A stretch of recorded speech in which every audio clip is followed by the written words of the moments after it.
আচমকা ফুলাহার নদীর দাপটে তলিয়ে গেল একাধিক বাড়ি। মুহূর্তের মধ্যে নিশ্চিহ্ন হয়ে গেল কয়েকশো মিটার নদী পার। বাঁধ ছুঁয়ে বইছে এখন ফুলাহার। আর এমন পরিস্থিতিতে ব্যাপক চাঞ্চল্য মালদার মানিকচক ব্লকের মথুরাপুর শঙ্করটোলা ঘাট এলাকা। স্থানীয়দের মতে প্রশাসনের অবহেলায় বাড়িঘর হারাতে বসেছে বহু পরিবার। আর বাঁধ ভাঙলে গোটা মানিকচক ব্লক এলাকা প্লাবিত হয়।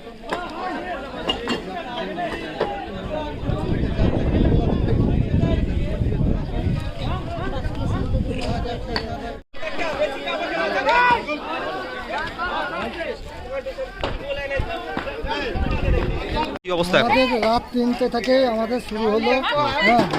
হাত দাওয়া দাওয়াই হয়ে রয়েছে, ঘর বাড়ি পড়ছে। ওই আমরা সামান টানাটানি করছি। আর আমাদের ধরলে কি এইরকমই সামান ছিটকে ফেলে রেখেছি বাঁধের উপরে। আমাদের থাকার কোনো এখন স্থায়ী নাই, কোনো সামান কিনতে পড়ে আছে না আছে কোনো ঠিক নেই। কোন জায়গা এটা? এটা শঙ্করটোলা মথাপুর। হ্যাঁ। কবে থেকে হচ্ছে ভাঙনটা? ভাঙনটায় ভোর 3টে থেকে শুরু। তো এখন কোথায় থাকছেন? এখন এই বাঁধের উপরেই। সামান কোনো সাহায্য পেয়েছেন এখন? আমরা কোনো সাহায্য পাইনি। কি সাহায্য দাবি রাখছেন? আমাদের যা সরকার আমাদের আমাদের আর কিছু নাই, এইটাই শেষ, জায়গায় নাই। কি নাম আপনার? জনক মন্ডল। শেষ আমাদের। সব শেষ হয়ে গেছে। কখন থেকে চলছে? রাত্রি 3টে থেকে। 3টা থেকে কিচ্ছু নাই, আমার কিচ্ছু নাই, একবারে সব শেষ। কতগুলা পরিবার এরকম? কতগুলা ঘর আছে? আমার 4টা রুম। আচ্ছা, এখানে কতগুলা পরিবার থাকছিল? পরিবার আমার 12 ভাই থাকছে। 12 ভাই, এক বাড়িতে 12 ভাই। সবার বাড়ি ভেঙে গেছে? হ্যাঁ, সবাই এখন বাড়ি নিয়ে বাদে আছে। বাদে কিভাবে থাকছেন? এখন কিছু নেই, এমনি ফেলা আছে, কিচ্ছু নাই, এখন এমনি ফেলা আছে। কখন থেকে দেখলেন ভাঙন হঠাৎ? ভাঙন মাছুয়ায় একটা এসে ডাক দিয়ে বললো ছেলেপুলে সব নিজে সব ঘুমিয়ে আছে, বুঝতে পারিনি।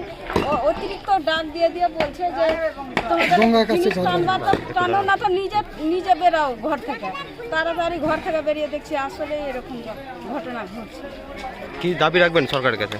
সরকারকে দেখেন, আমাদের তো এখন কিছুই নাই। আমরা যে করে সরকার আমাদের না কিছু সাহায্য করলে আমরা মরেই যাই।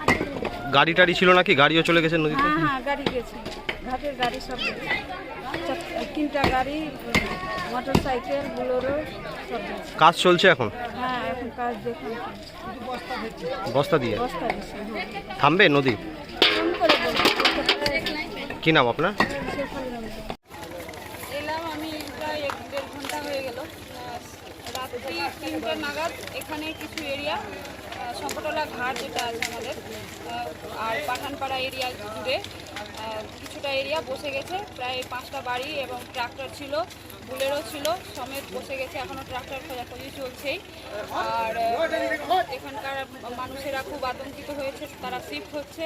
এখান থেকে সরে গিয়ে আমাদের স্কুল আছে, আমাদের ফ্ল্যাট শেল্টার করে ওখানে রাখা হবে, সেটা ব্যবস্থার দিকে দেখছি আমরা সমস্ত রকমের আলোচনা চালিয়ে যাচ্ছি। ডিএম স্যার থেকে শুরু করে এসডিও স্যার থেকে শুরু করে বিডিও সাহেব, আমাদের এমএলএ, আমরা সবার সঙ্গে যোগাযোগ করে কি করলে ভালো হয়, মানুষের পাশে আমরা দাঁড়িয়েছি।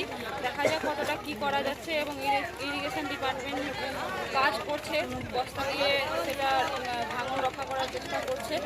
তো আমরা এসছি, ভিজিট করলাম, দেখি কতটা কি করা যায়। প্রশাসনের অভাব বলতে এখানে আমি 2 দিন আগেও এসেছি এবং দেখে গেছি, কেউ বুঝতে পারেনি যে এটা আচমকা হয়ে যাবে। আচমকাই এটা রাত 3টে নাগাদ বসে যায়। তো আমরা ভাবতে পারিনি যে এটা হবে। তো বন্যা, প্রাকৃতিক বিপর্যয় আমরা সবাই জানি, এটা হয়ে গেছে যখন আমরা তো এটাতে কিছু বলতে পারবো না। তো দেখা যাক প্রশাসনে আমরা।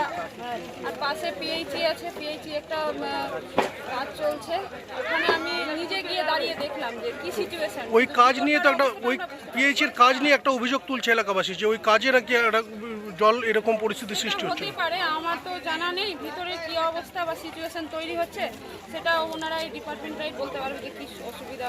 তদন্ত করে দেখবে, আমাদের প্রশাসনকে আমরা বলবো যাতে যেটা ভালো হয় সেটা করার। সব ব্যবস্থা হয়েছে, ব্লক থেকে আমাদের আধিকারিকগণ এসছেন, ওরা দেখে নিয়েছে সমস্তটা, কার কি লাগবে, কিভাবে ফ্ল্যাট সেন্টারে নিয়ে যাওয়া হবে, সমস্তটাই দেখছে।